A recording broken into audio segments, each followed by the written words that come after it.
اور بے شک ہم نے حصول نصیحت کے لیے قرآن کو آسان کر دیا ہے، تو ہے کوئی نصیحت حاصل کرنے والا؟ نحمده ونصلي على رسوله الكريم اما بعد فاعوذ بالله من الشیطان الرجیم بسم اللہ الرحمن الرحیم۔ آئیے تجوید سے قرآن سیکھیے۔ السلام علیکم ورحمۃ اللہ وبرکاتہ۔ کیسے ہیں سب آپ؟ امید کرتی ہوں آپ سب خیریت سے ہوں گے۔ اللہ تعالیٰ سے دعا ہے کہ اللہ تعالیٰ آپ سب کو کامل ایمان عطا فرمائے، اور اللہ تعالیٰ دن بدن ہمارے ایمان میں مزید اضافہ فرماتے چلے جائیں اس قرآن کے ذریعے، اسے ہمارے دلوں کی بہار اور آنکھوں کی ٹھنڈک بنا دیں، اور اللہ تعالیٰ آپ کی طرف بڑھنے والے ہر شر کو خیر میں بدل دے، آمین یا رب العالمین۔ رب اشرح لی صدری ویسر لی امری واحلل عقدۃ من لسانی یفقهوا قولی رب زدنی علما اللہم وفقنا لما تحب وترضى۔ تو ساتھیو، سبق سے پہلے ہم دیکھتے ہیں علم کی فضیلت کے حوالے سے ایک حدیث۔ حضرت محمد صلی اللہ علیہ وآلہ وسلم کیا فرماتے ہیں؟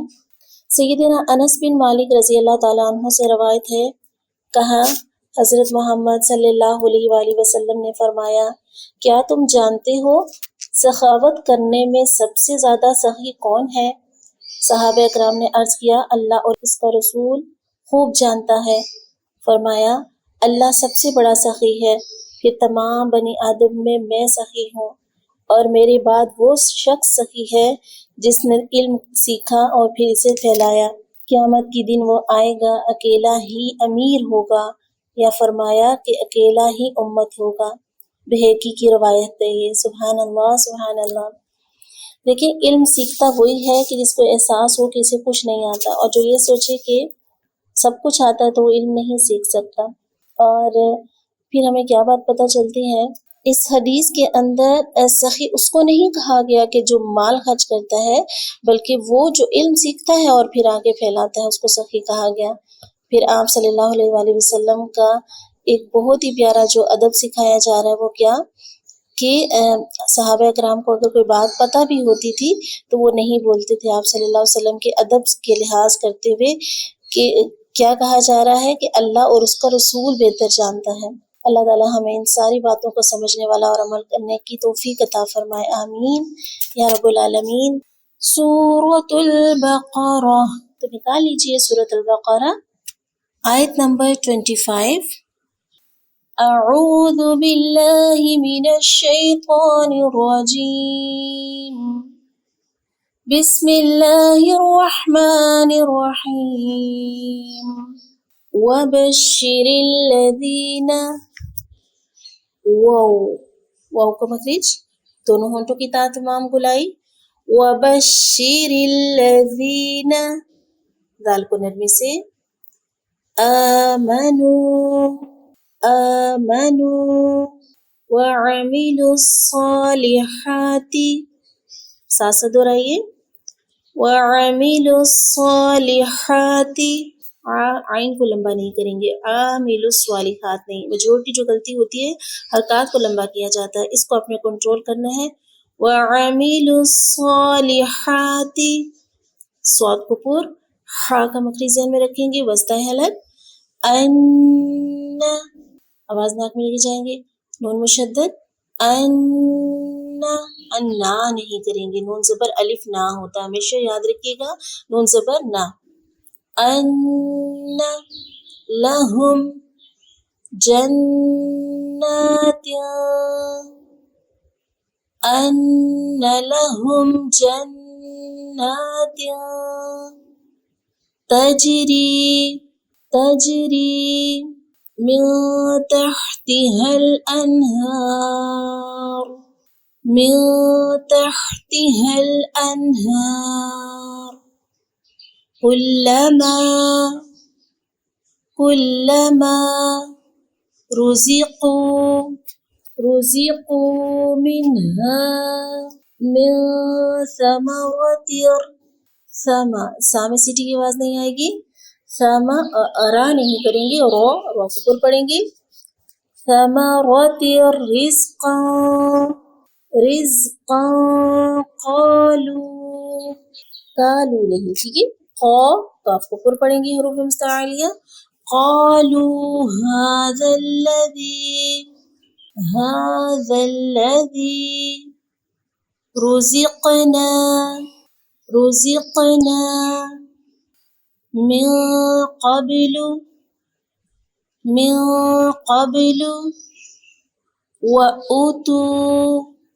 اوتو نہیں کریں گے، ٹھیک ہے. وَأُتُوا بِهِ متشابہا. وقفی صورت میں ایک زبر الف کے ساتھ پڑھیں گے. وَلَهُمْ فِيهَا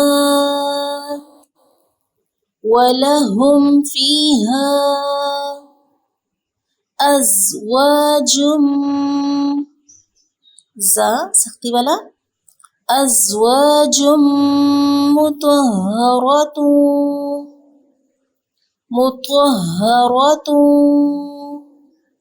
وَهُمْ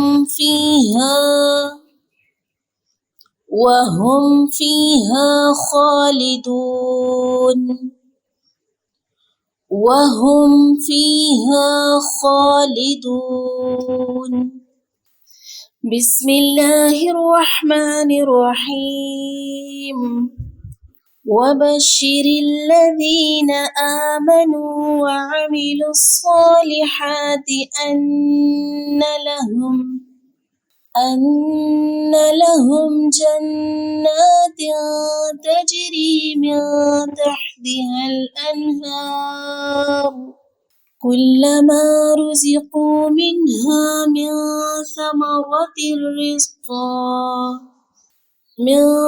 ثَمَرَةٍ رِزْقًا قَالُوا هَذَا الَّذِي رُزِقْنَا مِن قَبْلُ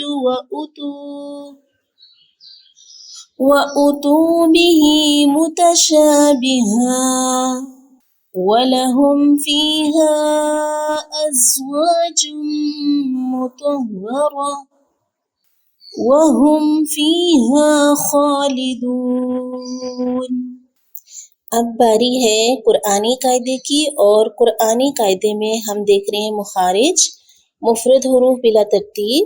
اور کل ہم نے دیکھا وا، ذال، ثا، اور یہ کہاں سے ادا ہوتے ہیں؟ ان کو نرمی والے حروف بھی کہتے ہیں، زبان کی نوک سامنے والے دو دانتوں کے کنارے سے جب ٹکرائے گی. آج ہم پڑھیں گے، پہلے ادائیگی کیجیے. صاد، ز، سین.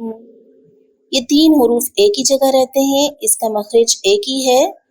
صاد، ز، سین. کہاں سے ادا ہوتے ہیں؟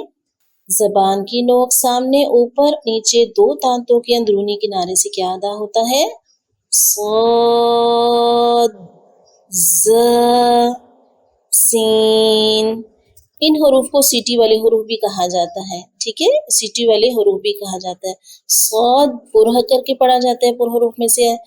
زا میں زی کی آواز آتی ہے، ٹھیک ہے، سختی سے تھوڑا ادا ہوتا ہے. سین میں باریک سیٹی کی آواز ہوتی ہے، ٹھیک ہے. صاد میں پر سیٹی کی آواز، سین میں باریک سیٹی کی آواز آئے گی.